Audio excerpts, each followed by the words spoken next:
Two world wars tore the heart out of the 20th century. They are a rent in the fabric of history. The First War set the stage for the second in many ways, through ill-considered borders, economic burdens, national resentment, a prescription for reckless dictators, and an impossible peace.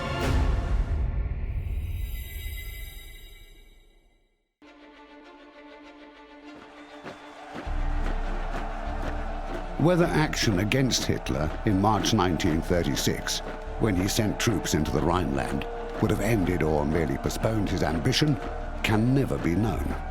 The consequences of the failure to act are well known. The remilitarization of the Rhineland gives the National Socialist state and Hitler a set of resources that make them a much more formidable foe. You know, the Rhine and the territory alongside it is really key. With his usual and peculiar concern for legitimacy, Hitler put his action in the Rhineland to a plebiscite. 99% approved. In explaining to the Parliament why the British did nothing, Anthony Eden, the Foreign Secretary, said, "It is the appeasement of Europe as a whole that we have constantly before us." And there, he had let loose a word that would be mocked, misunderstood, and vilified for generations to come.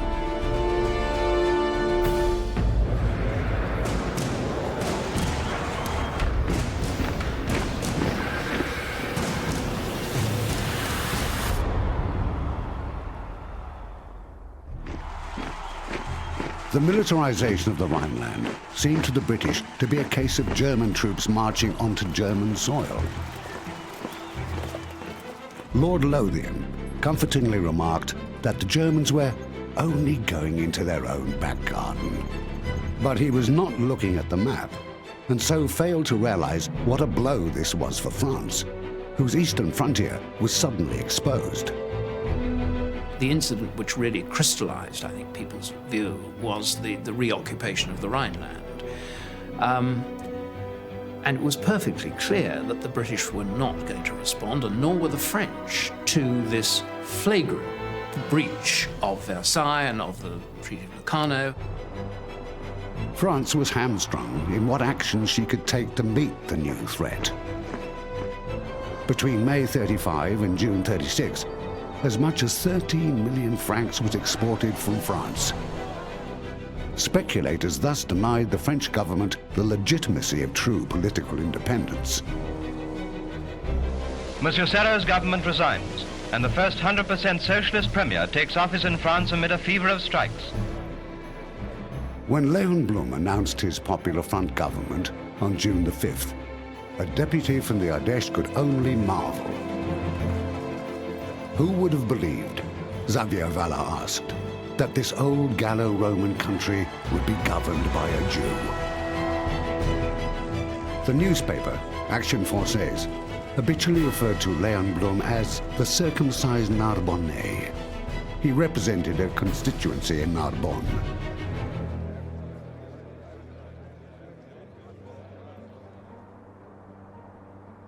On June the 27th, President Roosevelt accepted the nomination of his party for re-election. And so, I accept the commission you have tendered me. I join with you. To some generations, much is given, he said. Of other generations, much is expected. This generation of Americans has a rendezvous with destiny. His words carried a far greater truth than even he imagined. The 1936 election did more than return Roosevelt. As one of his aides remarked, it all but crowned him. If you just went by the newspapers of the 30s, you would have thought Roosevelt is going to lose because they were staunchly Republican. Roosevelt understands that. He says, I can't change what the newspapers are going to say, but I can command the radio. Roosevelt's opposition through 1936 came from the conservatively weighted Supreme Court, which, in judgment after judgment, struck down every major New Deal initiative, whether help for agriculture, the prohibition of child labor, or restructuring the bituminous coal industry.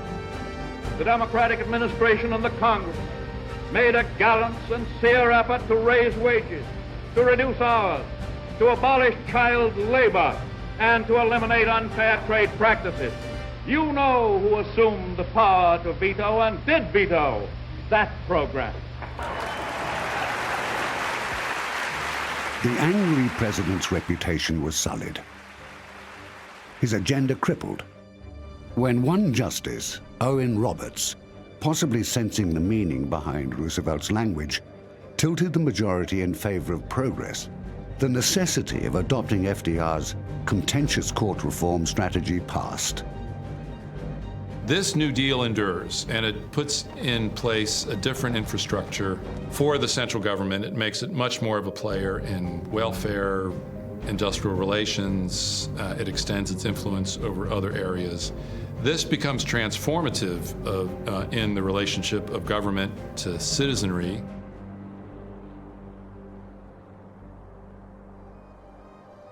There were no such checks and balances on Stalin's assault on his people. It has been said that the purges launched in 1936 were the Stalinist version of civil war. Because patronage played such an important part of getting anything done in the Soviet system, the reason why this process becomes so murderous is because once you start pulling out one leader, you then have to pull out what the contemporaries would have called their tail, the patrons, their clients, the people they'd put in various positions. In 1936, Bukharin, the darling of the party, according to Lenin, but now about to face one of Stalin's executioners, said that Stalin was unhappy at not being able to convince everyone, himself included, that he is greater than everyone. I think Stalin enjoyed the trappings of power. I mean, he always said, I'm very modest, I don't want a fuss made of me, but he let it happen.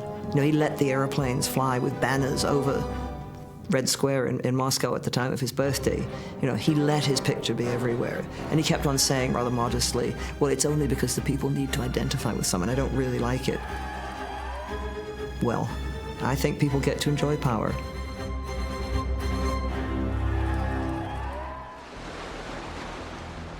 When under the heavy impact of the Great Depression that had started in 1929, the tide began to turn away from democracy. It did so forcefully in Japan. Anticipating all-out war following the Army's provocation of the Manchurian incident, the Army and Navy resisted towing the line drawn by party politicians and strongly opposed further development of party politics. They undertook an unabashed propaganda campaign aimed at turning the people against party-led government. In the 1930s, you get this concept of the Greater East Asian Co-Prosperity Sphere, whereby Japan sees itself as controlling areas which can then provide it with the raw materials and some of the energy that it needs, and in return they will export finished goods. In China, in December, Kuomintang leader Chiang Kai-shek was kidnapped by two of his own generals, the Xi'an incident.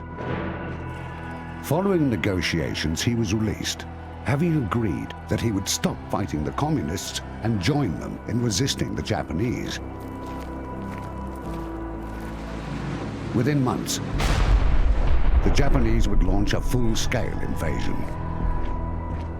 There was more pluralism. There was more opportunity for people to debate new ideas, both about how the war should be fought, but also about the kind of society that would be constructed after the war was over. In those terms, the Japanese invasion was one of the most profound political shocks to China of the entire modern era.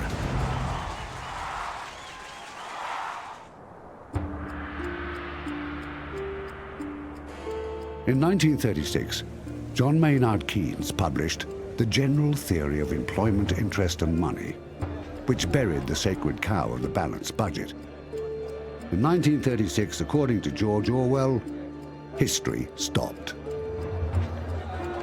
H.G. Wells wrote Things to Come in 1936. The heroine in Graham Greene's A Gun for Sale declared, men were fighting beasts, they needed war. And Orwell, in Keep the Aspidestra Flying, wrote, our civilization is dying, but it isn't going to die in its bed.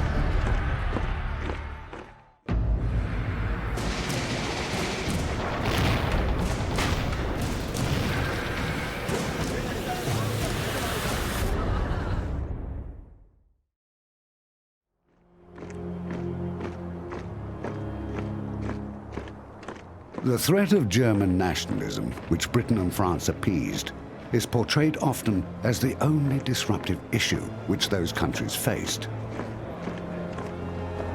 Had it been, perhaps Adolf Hitler would have been dealt with differently. But it was not. Italy, Spain, Japan, India, Egypt, Palestine, Iraq, Syria, and the Soviet Union, a constellation of issues confronted these two democracies. One, which they sought to tackle through a conference in Brussels, was Japan's invasion of China. What you've got by 1937 is you've got some willingness on the part of both of the Chinese communists and the Kuomintang nationalists to work together to try and save China. Now that's a threat to Japan. A weak China is much less of a threat to Japan than a potentially strong China.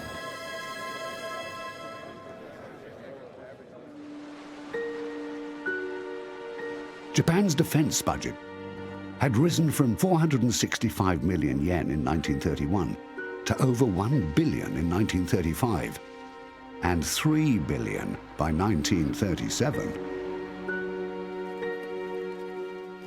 Troops and more troops are marching in the east, and still the world is wondering, must the mastery of China be decided by open war? World War II broke out on the 7th of July, 1937. This is not a date that European historians generally attribute to this event, but I think there is a very strong case that actually the Second World War began in Asia, and particularly with shooting between locally garrisoned Chinese and Japanese troops at a bridge called Lugotiao, known in the West as the Marco Polo Bridge. There is skirmishing here and there and a tenseness as civilians wait and soldiers watch. Does each dawn bring the storm nearer, or will it die away beyond the horizon?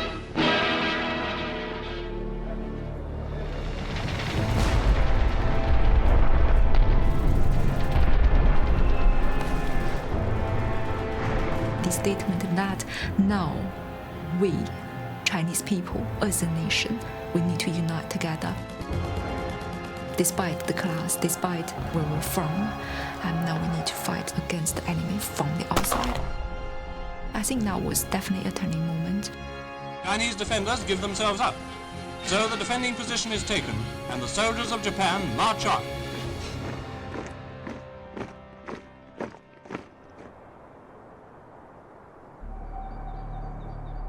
On November the 15th, 1937, the Nine-Power Conference adjourned. Its declaration rejected Japan's euphemistic characterization of its invasion of China, noting the reality and believing that the declaration described the essential realities of the situation, which was that Japan had launched an unprovoked, undeclared, full-scale invasion of China. The Brussels signatories admitted to finding it difficult to understand Japan's persistent refusal to discuss a way forward. And with that, they all went home. The onset of full-scale war with China, some say to some extent it's a cock-up. They don't bring it under control. By the late 1930s, what you've got is a China that is increasingly trying to unify itself. The potential for conflict was always there. If you have troops on the ground on both sides, the potential for conflict is there.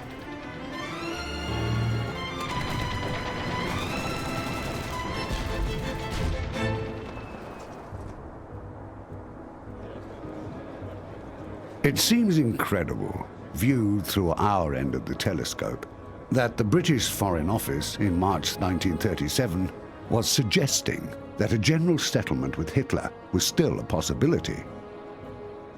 Perhaps in exchange for the restoration of former German colonies, Cameroon and Togoland.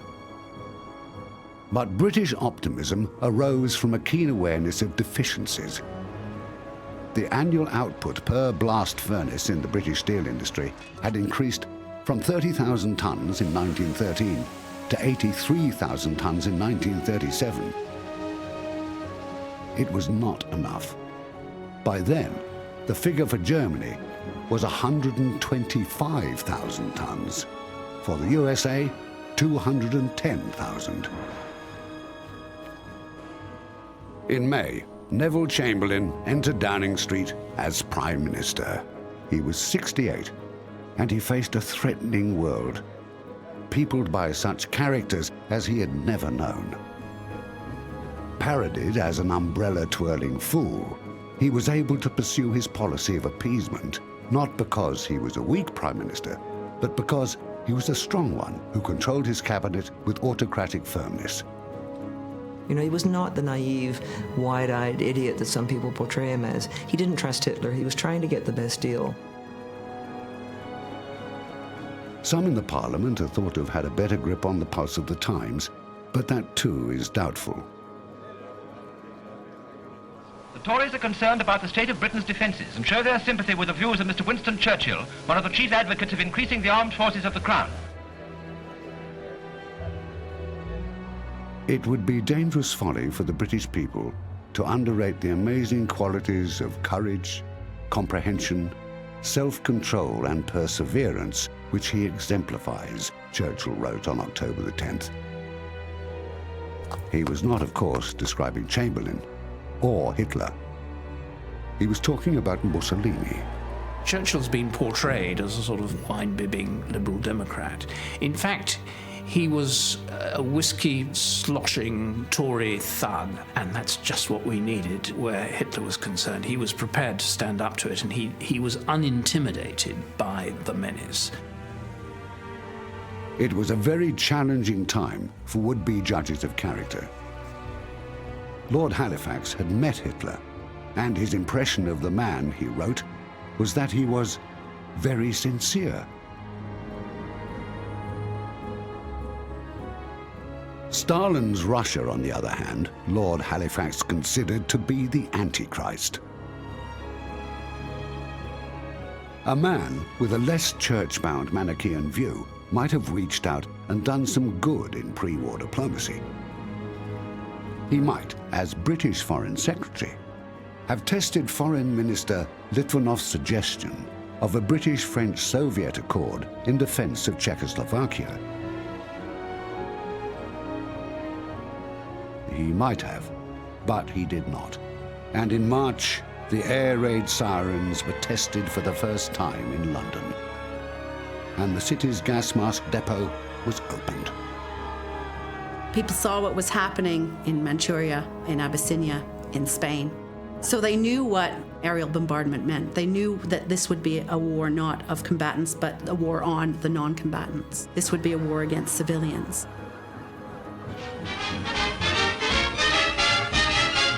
Carry your gas mask, because you never know where you'll need it. Certainly an excellent way of getting to know your respirator, but maybe it's not so good a way of getting to know your partner.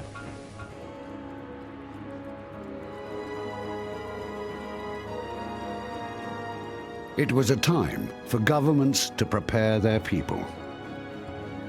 In 1937, the Japanese Ministry of Education issued a text titled Cardinal Principles of the National Polity. This was an official statement for use in schools.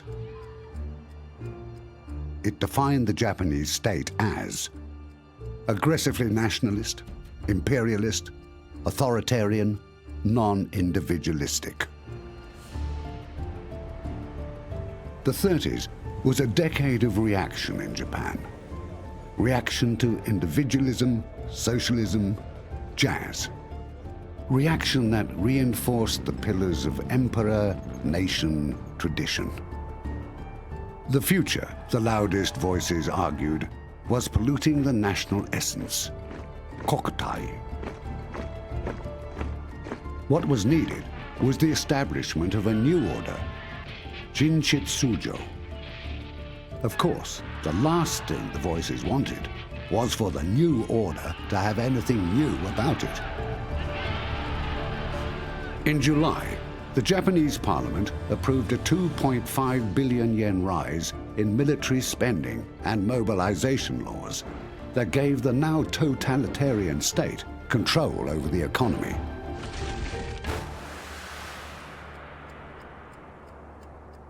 When Japan launched the full-scale invasion of China, America remained docile. The Dominions remained markedly shy of contributing to the defense of the region.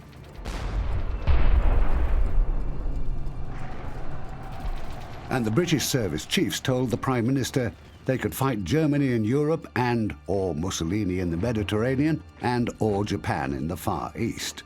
What they could not do was fight all three. What was Neville Chamberlain to do? What he did has become known as appeasement.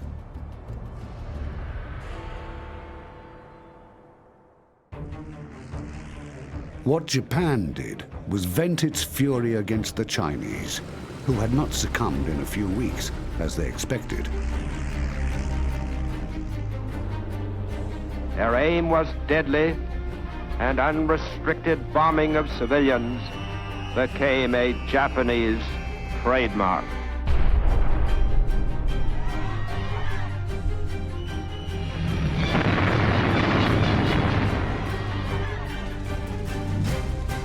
When we think about the experience that we associate with the war in the West, even something as iconic as the Blitz in London, we should remember that those experiences were not just shared in China, but often the Chinese were there first. The atrocities inflamed the world. A Gallup poll after the Nanking atrocity found that 59% of Americans supported China and 1% Japan. Irving Hoffman, filing from New York for The Hollywood Reporter in 1937, described the reaction to first reports of the Japanese capture of Nanking.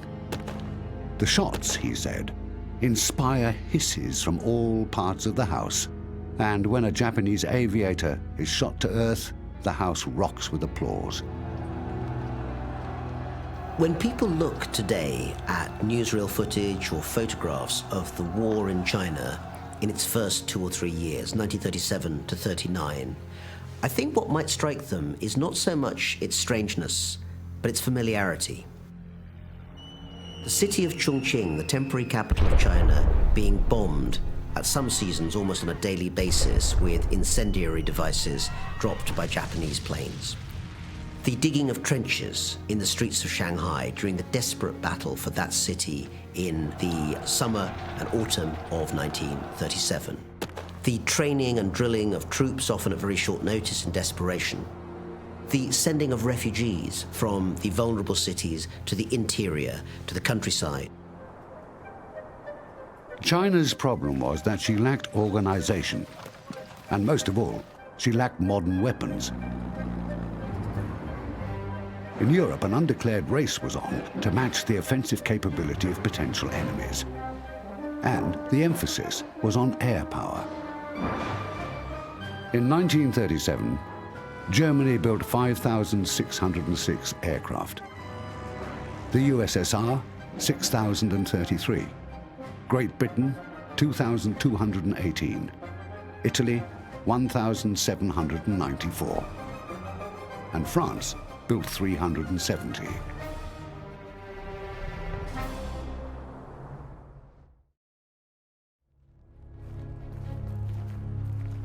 France had poured a huge sum and all of her hopes into the defensive barrier called the Maginot Line. The Maginot Line, believed by the French to be impregnable. They fondly think that this mighty barrier of underground fortifications makes them safe against German attack. Many notables, like Premier Daladier, visit the fortifications. France, deluded, is Maginot-minded. If war came in any other form or trampled into any other part of France, there would be disaster. And there was.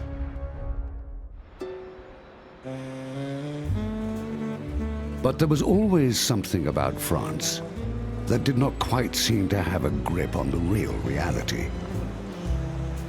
It was still the center of life and letters, the fashion capital. In 1937, Cristobal Balenciaga, the man Chanel said was the only couturier, the rest of us are just dressmakers.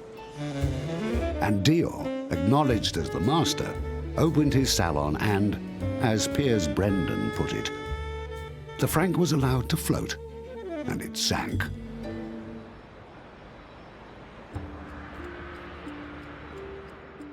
Molotov said of the Great Terror, "We were driven in 1937 by the consideration that in the time of war, we would not have a fifth column, and the terror switched to maximum pitch." Along with thousands of so-called kulaks, the landed but still impoverished class of peasantry, 42,000 ethnic Germans, 56,000 Poles, even 6,000 citizens of Outer Mongolia had been shot.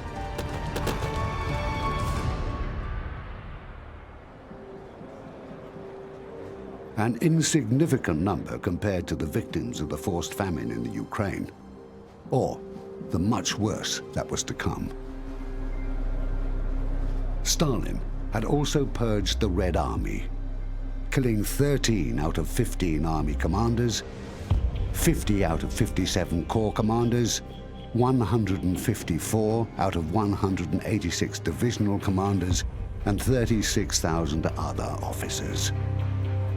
Of the 80-member Supreme Military Soviet, 5 survived the 1937 purge. Stalin probably was a monster, right? You wouldn't be wanting to invite him to your dinner parties. But Stalin's historical reputation in Russia today does rest on the fact that Russia today considers that there were positive and popular achievements of Stalin. But if everyone is supposed to have betrayed one man, asked author Eugenia Ginsburg, who spent nearly 20 years in the Gulag, isn't it easier to think he has betrayed them?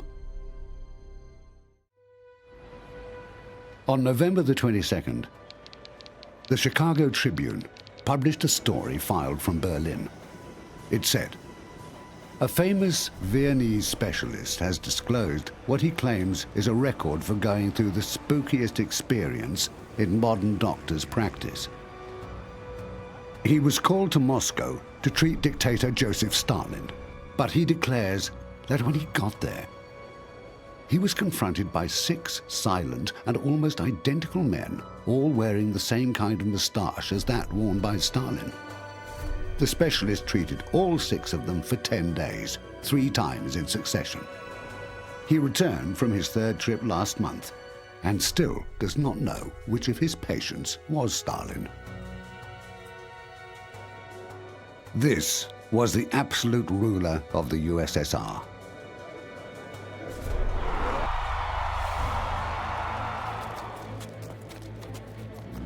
In Spain in March, at the Battle of Guadalajara, Republican forces sent Italian formations into headlong retreat. When the Italians were smashed, everything unflattering that had ever been said about Italian soldiers was said again. Foreign correspondent H.R. Knickerbocker claimed that they fled lock, stock, and barrel organ.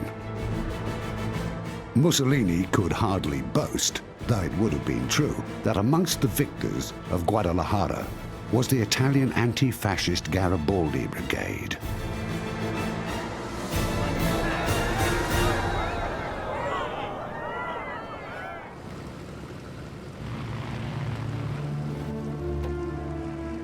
The strength of Germany's Condor Legion never exceeded 5,000, but its firepower was greater than that of the combined air forces of World War I. At 4:30 p.m. on April the 26th, 1937, its bombers arrived over Guernica, the holy city of the Basques. It is difficult to nominate the moment when Nazism first revealed what it would devour, if ever it entered the arteries of Europe. But perhaps it was this action of which Hermann Goering said Germany could not do otherwise, as we had nowhere else to try out our machines.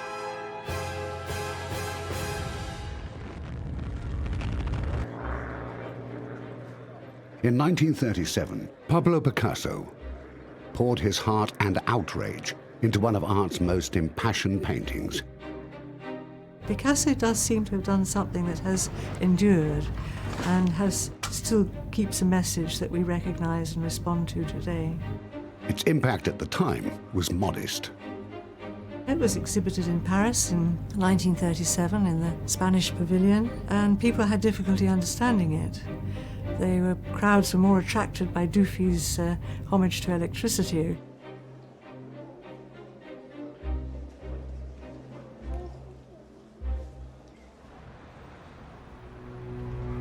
On Memorial Day 1937, the last Monday in May, an unarmed and well-behaved march of American strikers and their families moved towards the Republic steel plant in Chicago. The New Deal didn't conquer unemployment. Unemployment remained at a very high level throughout the 1930s in the United States.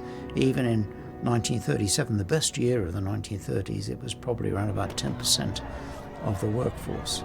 The strikers' path was blocked by 500 police, whose captain yelled, "You dirty sons of bitches, this is as far as you go." 9 were killed, more than 100 wounded, many shot in the back, as Exhibit 1463 at the Senate committee hearing proved. On September the 12th in Chicago, FDR delivered a speech calling on countries to quarantine the nations that were causing what the president described as international anarchy and instability. But who did that leave out? I have seen a war on land and sea. I have seen blood running from the wounded. I have seen men coughing out their gassed lungs. I have seen cities destroyed. I have seen children starving. I have seen the agony of mothers and wives. I hate war. In India, 1937 was the year when limited reform began to bring some Indians into government. The first elections were held in 1937 in India on this new constitutional basis, and it brought Congress governments into power in the majority of the provinces.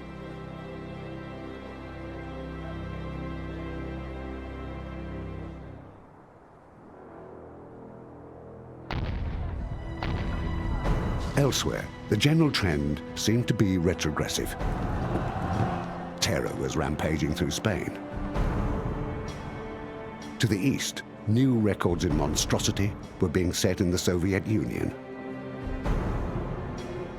And in China, a foreign nation was pressing a full-scale invasion. The history books say that the World War started in 1939. Some even say 1941. It's a matter of perspective.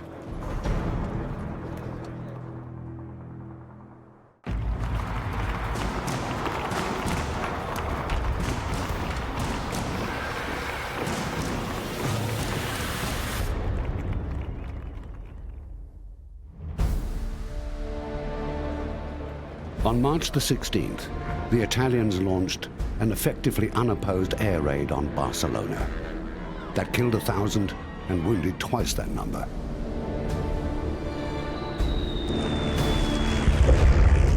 This will send up our stocks in Germany, said Count Ciano. They love total and ruthless war.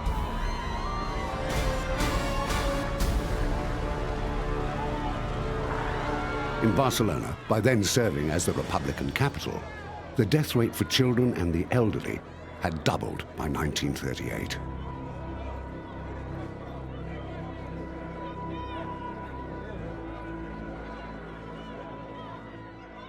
Here are official pictures of Italian units in Spain and members of a contingent being decorated by the insurgent general. Very hush-hush has been the attitude over the presence of these foreign volunteers. Their numbers have never been published.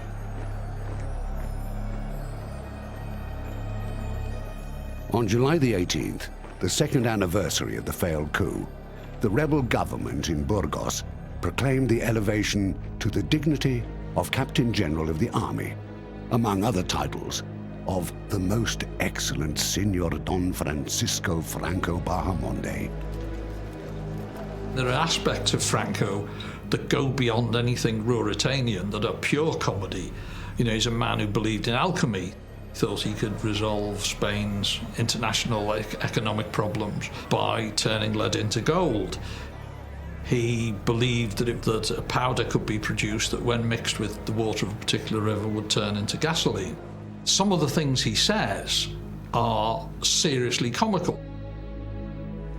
The significance of Franco's appointment would not have been lost on the Spanish establishment, which would have recognized Captain General of the Army as a rank reserved for the Spanish monarch. There's also a seriously terrifying side of a man who has no compunction about murdering large numbers of his compatriots. If we compare what is comparable, a higher percentage of the Spanish population was killed by Franco than the German population was killed by Hitler. So I'm not a fan.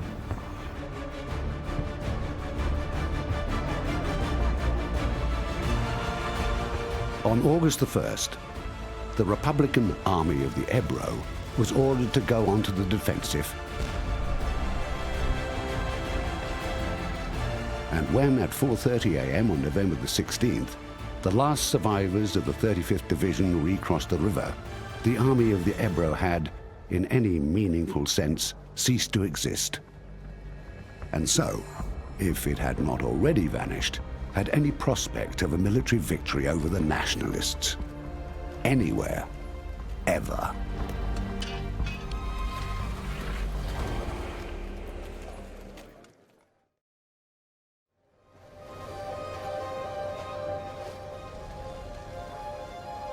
By September, only 7,102 foreigners were left in the much celebrated and romanticized international brigades.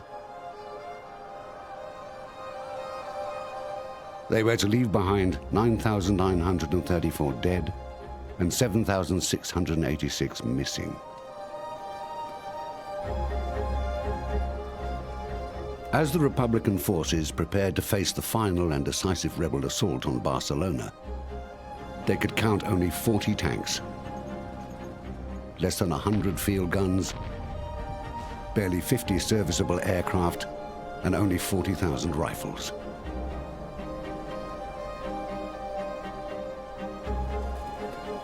The 340,000 troops opposing them could depend on the support of 300 tanks, 1,400 guns, and 500 aircraft. December the 23rd was bright and cold. The nationalist offensive against Barcelona was launched.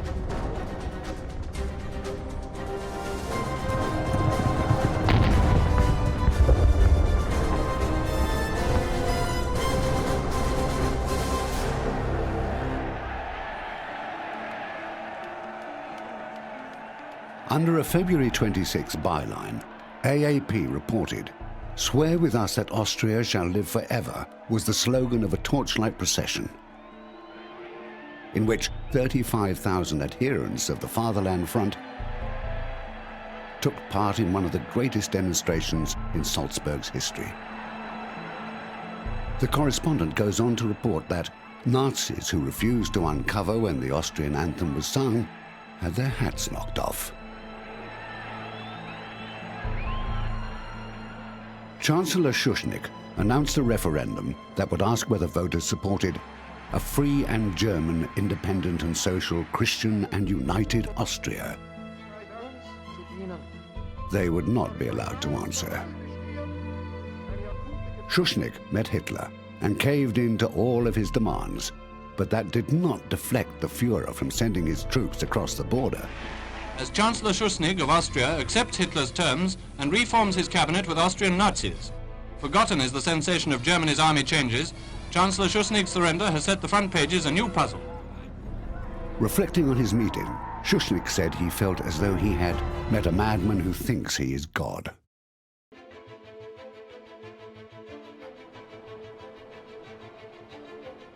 The German invasion and forced annexation of Austria, the Anschluss, took place in early March. Germany got land and people, and Austria's gold reserves, which were 4 times those of the Reich. Following the Anschluss, and in the aftermath of terror unleashed against the Jewish population, so many Viennese Jews committed suicide that the city's gas company temporarily suspended supply to Jewish households.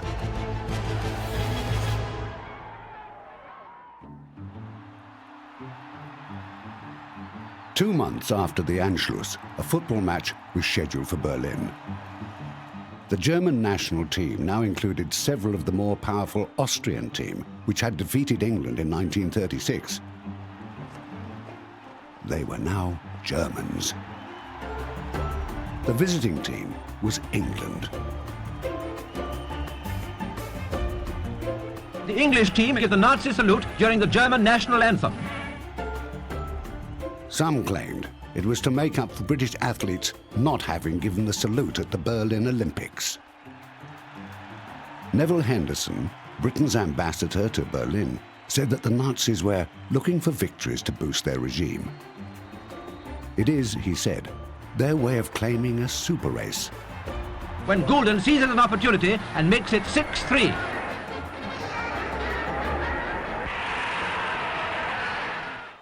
Because of Spain, Ethiopia, and other pigeon-chested posturing, Italy, between 1935 to 1938, spent almost as much of its GDP on military matters as Germany, and about double the proportion expended by Britain and France.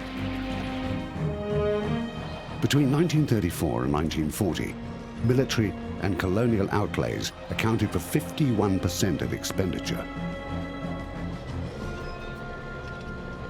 It is hard not to be reminded of Bismarck's bon mot. Poor Italy, such a huge appetite, such poor teeth.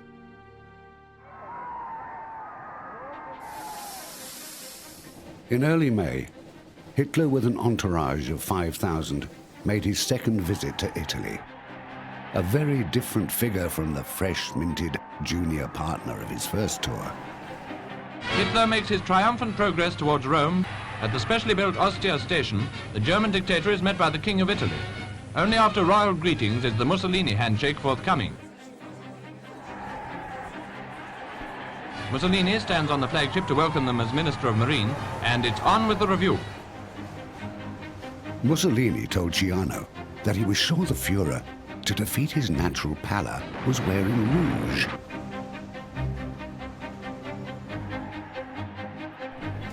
With Austria safely pocketed, attention turned to Czechoslovakia, or at least its western region, the Sudetenland, where lived 3 million ethnic Germans. These are the people whose aspirations are the present cause of the world's jitters. Sudeten Germans whose desire to become part of Hitler's Reich is so keen that they leave their homeland to form a free legion in Bavaria. Hitler, of course, was very clever at sounding very moderate. You know, we just want to protect our fellow Germans. There are all those Germans in Austria. Why shouldn't they join with us? What about national self-determination? They want to join with us. All those poor Germans in the Sudetenland, in the western part of Czechoslovakia, I mean, all they want to do is join with their fellow Germans. And if we get that, we're going to settle down. We don't want much more. All we want is just to be respected. He sounded very reasonable at times, particularly when he was talking to foreign statesmen. Off went the man with the umbrella and the wing collar. bringing to the international crisis, according to the narrator of British Movietone News, his courageous genius. So what do we see about Chamberlain? We see that he is a man who is very concerned with being popular, with being liked, with being loved, with being admired. This isn't about romance as such. It's about being the kind of paternalistic figure. My policy has always been to try to ensure peace, and the Führer's ready acceptance of my suggestion encourages me to hope that my visit to him will not be without result. The Czech ambassador to Britain, Jan Masaryk, expressed himself fearful of Chamberlain's senile ambition. The accomplished fact of Nazis occupying Sudetenland has been another event rendering negotiations difficult. The so-called Sudeten Free Corps move into Asch, a frontier town, without show of opposition. Pity the poor Sudetens who do not profess Nazism. Communists or socialists, perhaps, they are rounded up and taken away in lorries. Czechoslovakia had been assembled from Bohemia, Moravia, parts of Silesia, Slovakia, and Ruthenia, the sub-Carpathian Ukraine. It was enfolded on three sides by Germany. The handbook of the Royal Automobile Club was already describing both Austria and the Sudetenland as provinces of Greater Germany. As Chamberlain flew to Berchtesgaden, a bumpy storm-tossed flight of 7 hours, the Prime Minister was 69.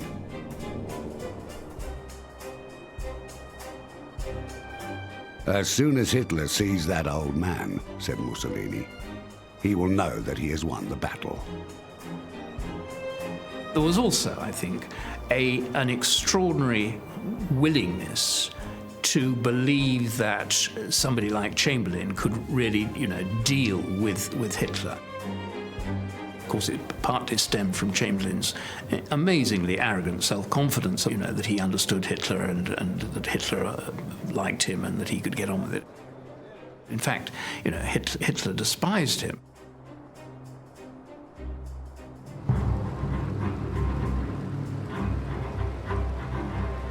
I've come back again rather quicker than I expected. In a few days, I'm going to have another talk with Herr Hitler. Only this time, he has told me that it is his intention to spare an old man another long journey. Perhaps Chamberlain's greatest mistake was to think that he stood atop the world's most powerful empire, and that was weight enough to press against the dictators.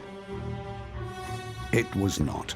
And a greater effort, an effort, to bring the American and/or Soviets and/or the Japanese into the process may have had an effect.